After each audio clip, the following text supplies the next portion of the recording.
Welcome to this channel, my self doctor T N Debnath. आज इस video में हम बात करेंगे न्यूरोबायोलॉजी ऑफ डिप्रेशन। इसका मतलब है डिप्रेशन होने से आपका ब्रेन में क्या क्या चीज़ होता है और किस लिए एक बार डिप्रेशन होने के बाद it's become very difficult to come out from the depression. तो इस वीडियो में हम डिटेल्स बात करेंगे कि ब्रेन्स का क्या क्या एबनॉर्मलिटीज होते हैं। इसीलिए हम लोगों को जानना होगा 6 इंपॉर्टेंट हाइपोथेसिस अबाउट डिप्रेशन। एक एक करके हम समझाएंगे, it will be very easy for you. सबसे पहले हमको जानना होगा मोनोएमाइन हाइपोथेसिस। इसके बाद हम लोग जानेंगे monoamine receptor hypothesis, then neuroplasticity and neuroprogression, HPA axis, hypothalamo pituitary adrenal axis in depression, chronic stress in depression and circadian rhythm in depression. सबसे पहले डिप्रेशन में क्या होता है? डिप्रेशन में होता है कि 3 इंपॉर्टेंट न्यूरोट्रांसमीटर्स है, दैट मीन्स केमिकल्स है। 3 important neurotransmitters are number 1 norepinephrine, number 2 dopamine and number 3 serotonin. According to scientist ये होता था कि जब हम लोगों का डिप्रेशन होता है तब ये तीनों केमिकल का जो लेवल है वो कम हो जाता है ब्रेन में, साइनेप्स में इसका लेवल कम हो जाता है, जिसको हम लोग बोलते हैं डिक्रीज मोनोएमाइन न्यूरोट्रांसमिशन। मतलब आपका केमिकल्स कम हो गए, दैट मीन्स आपका केमिकल इम्बैलेंस हो गए। ओके, सो डिप्रेशन का क्या रीजन है? Chemical imbalance. रुकिए, क्या होता है अगर केमिकल इम्बैलेंस या फिर decrease amount of this chemicals are responsible for depression, तो क्या होना चाहिए था कि जैसे हम डिप्रेशन का दवाई देंगे वो दवाई क्या करेगा? Norepinephrine, that is 3 important neurotransmitter norepinephrine, dopamine and serotonin level को इंक्रीज कर देते हैं। जैसे आज आपका डिप्रेशन हुआ, आप डॉक्टर के पास गए और आपको एंटी डिप्रेशन दिया गया। On the very immediately the level of this chemicals become balance but the symptoms does not improve, क्योंकि जो मेडिसिन हम लोग देते हैं इसका इफेक्ट आने में एटलीस्ट 2 वीक्स टाइम लगते हैं। नाउ अगर ये थ्योरी ये है कि अगर तीनों केमिकल कम हो जाता है तो डेफिनेटली तीनों केमिकल जब हम बैलेंस कर देंगे तो डिप्रेशन ठीक हो जाना चाहिए था, लेकिन ऐसा बिल्कुल नहीं हुआ।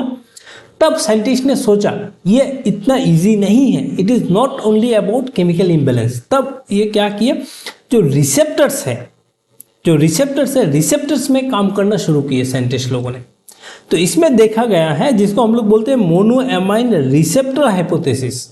इसमें क्या हुआ, देखिए नॉर्मली क्या होता है, this is the neurochemicals, you can see the amount of neurochemicals in normal, लेकिन डिप्रेशन में न्यूरोकेमिकल्स कम हो जाता है। इसके बाद जो आता है मोनोएमाइन रिसेप्टर हाइपोथेसिस, इसमें यह कहा जाता है जैसे ही तीनों केमिकल्स बॉडी में कम होता है तब इसका जो रिसेप्टर्स होता है, तीनों रिसेप्टर जो होता है, तीनों रिसेप्टर्स का अमाउंट बहुत ज्यादा हो जाता है। That means up regulation of the receptor, that means up regulation of the receptor, number of receptor बहुत इंक्रीज हो जाता है, जो कि one of the important cause of depression.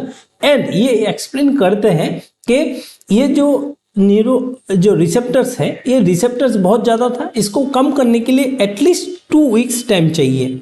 तो इसीलिए जब हम लोग एंटी डिप्रेशन मेडिकेशन देते हैं, ये it takes 2 weeks to show the symptoms, because 2 हफ्ता लगते हैं जो रिसेप्टर बहुत ज़्यादा एक्सप्रेस हुआ था इस रिसेप्टर को कम करने के लिए। तो एक हद तक तो ये एक्सप्लेन कर पाते हैं कि डिप्रेशन का रीजन क्या है। पहले तो केमिकल इम्बैलेंस था, लेकिन वो एग्जैक्टली हम लोग नहीं बोल पा रहे, इसीलिए हम लोग केमिकल रिसेप्टर्स जो है रिसेप्टर्स में बात करने लगा। और ये देखा भी गया है, जो लोग सुसाइड में आपका सुसाइड करते हैं, इसका जब पोस्टमार्टम करने गया है तब देखा गया है इसमें serotonin 2 receptors in the frontal cortex number of increase बहुत ज़्यादा था। इसका मतलब somehow it is relating, but the answer is not easy because the response or the finding is not very consistent. Then scientists go one step ahead. तब हम लोग सोच रहे हैं कि नहीं, कि इसमें शायद neuroprogression, neuroplasticity, that is something related to our neuron is very important. तब देखा गया है कि डिप्रेशन का जो रीजंस होता है, एक तो आपका स्ट्रेस होता है, स्ट्रेस से आपका होता है, आपका क्रोनिक इलनेस से होता है, आपका स्लीप डिप्रेवेशन से होता है, इन्फ्लामेशन से होता है, अर्ली लाइफ एडवर्सिटी में जो भी है, ये जितना भी हुआ है ना, ये अल्टीमेटली आपको बहुत ज़्यादा दिक्कत करता है जेनेटिक लेवल पे, that is related to the growth factor और related to the proteins that is important for BDNF gene. Now, all these factors actually reduce the BDNF gene. But remember, BDNF gene is important for growth and development of the neuron. It maintains the synaptic connection. That means neural function जो है, it's maintained by the BDNF gene. The level of BDNF gene जब कम हो जाता है, then definitely there will be loss of the synapse, there will be loss of the neurons. Now you can see if there is no BDNF gene, the neurons get apoptosis. That means death of the neuron. The number of neuron become less. So synapse is also lost. So synapse is also less in amount. Okay. So this is important that BDNF gene is very important, and BDNF gene is affected by your stress, your chronic illness, your deprivation of sleep. तो ultimately आपको apoptosis होता है, neuro progression होता है, neural damage होता है. सो पहले था chemical imbalance.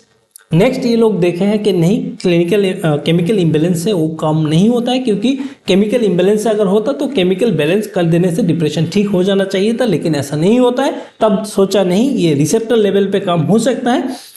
somehow receptor level is explaining but not fully. Then they have targeted the neurons. देखा गया है कि ब्रेन में बहुत ज़्यादा न्यूरल डैमेज होता है because of the lack of और less amount of BDNF gene. Now another, in depression you see normal brain and depression, the level of the hippocampus, and there will be neurodegeneration. Usually the neural like that, but in case of depression it's become very less. It's very less in amount in case of depression. Okay. Now again, that inflammation, epigenetic change, that is environmental change, neurotropic dysregulation related to your synapse damage, and that will give you the cognitive decline, as well as there will be vulnerability to relapse treatment, or there will be treatment resistance. This is very important. Chronic stress is really very important. And then again they have seen that HPA axis, hypothalamo-pituitary axis, is also important for depression. Normally the hypothalamus, it stimulates the pituitary gland by the CRH, corticotropin releasing hormone. Then pituitary stimulates the adrenal gland by the ACTH. Then adrenal gland produce glucocorticoid. Now the glucocorticoid will give negative inhibition. That means there is no need of any stress hormone because stress is resolved. But in case of chronic stress, there will be too much of glucocorticoid production, and there will be activations of the HPA axis, which will give you depression later on. Now in depression what happens? All this HPA axis become very active, and it will lead to hippocampal atrophy. Because hippocampal actually what does? Hippocampus is usually what it does. Hippocampus inhibit the hypothalamus.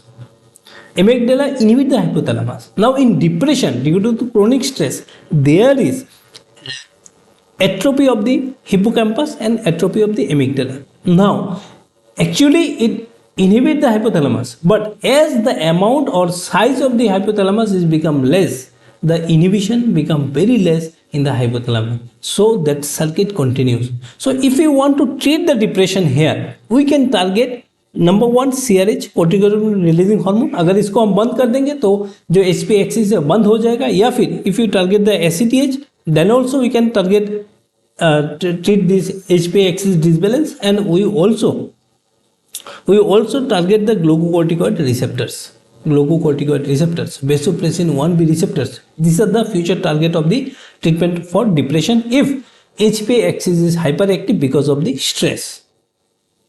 Now see, stress is the ultimate killer ultimate killer. Yeah, in especially in case of chronic stress, there will be activation of the microglia in brain. So there will be pro-inflammatory molecules released in the brain, which will affect the immune cell, mostly the monocyte and macrophage, and it will do neurotransmission disruption. Number one is it will cause oxidative stress, it will cause mitochondrial dysfunction, it will also cause HPA axis dysfunction, there will be decreased amount of BDNF, and there will be unwanted gene expression. That is very very important, unwanted gene expression, because there are some gene actually which does not get expressed in your body unless and until you have so much of stress in your body. So in case of chronic stress, there is very much possibility that जो बीमारी आपको नहीं था वो बीमारी भी आपके पास आ जाए. तो definitely chronic stress has to be controlled.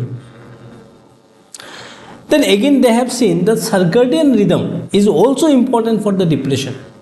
सर्कर्डियन rhythm क्या होता है? जो स्लीप वेकफुल साइकिल है, इसमें फेज डिले होता है. Phase delay is seen in case of depression, and the degree of the phase delay it will correlate with the severity of the depression. So what is phase delay? Then I will discuss in the next slide. And remember, others are the flattening of the daily body temperature, that is also circadian rhythm, elevation of the cortisol throughout the day, and decreased melatonin secretion at night. Now see what is phase delay. Now phase delay, that means by the 11 p.m. at the night, everything should goes down. So in healthy control, if you see at 11, everything goes down to the baseline. But in case of depression, that is the depression, it's remain high. Similarly, in the morning you should be very active, but in case of phase delay, in the morning you will be less active, and same thing happening in the night also. At the 11 p.m. your healthy control is very much near to the control line, but if you see the activity of the HPA axis or everything which occurs in the circadian rhythm, it is very much higher. That means you are very active. That means your sleep will not be very much problematic in case of initiation phase or maintenance phase. So it is very very important. Now the phase delay, the degree of the phase delay will determine the level of depression. And also we have seen the daily body temperature, there will be fluctuation of the body temperature, but in case of depression your level of fluctuation will be very less.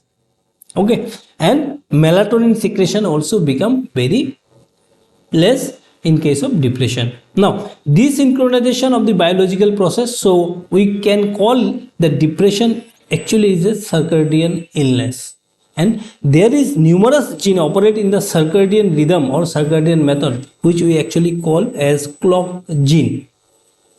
And in depression, that clock genes become very much dysregulated. So if you have melatonin problem, then bright light therapy, melatonin supplement, and phase advancement, phase delay, even sleep deprivation can have therapeutic effect. Remember one thing, neuroinflammation, stress, whatever we have talked about, genetics and environment, it will lead to your cognitive decline. That is also one of the feature of the depression. There will be increased vulnerability for future episode of depression, and that treatment of the depression will be resistant. So it is so important, we need to understand the chronic inflammation. Chronic stress is very very important even in case of depression. It is very very important, you need to understand, because if you see there is sunlight, there will be retinohypothalamic tract, and it will go to the hypothalamus. In hypothalamus there is a region called suprachiasmatic nucleus, and that will inhibit that will pass the information to the pineal gland, so that the melatonin will increase and your sleep initiate. But in case of depression, this process become problematic, and you need to give melatonin supplement to initiate the sleep, and definitely it will help in case of depression. So depression is not very easy. It's not a very easy disease that you can come out. You need to take some help, especially from the professional help. Definitely if you have a determination, you can come out from the depression. And I hope this video has given you some insight about the neurobiology of the depression. So there are 6 important hypotheses about the neurobiology of the depression. Number 1 is the monoamine hypothesis, that means level of the chemical. Next is the receptor, and third is the neuronal level, that is the BDNF gene, and next is the HP axis, and chronic stress, as well as the circadian rhythm of depression. So depression actually changes your CNS structure, that is brain, in very ways. So definitely we need to be very concerned about the depression, and we need to, if you want to treat the depression, you need to cut down the chronic stress. Thank you so much.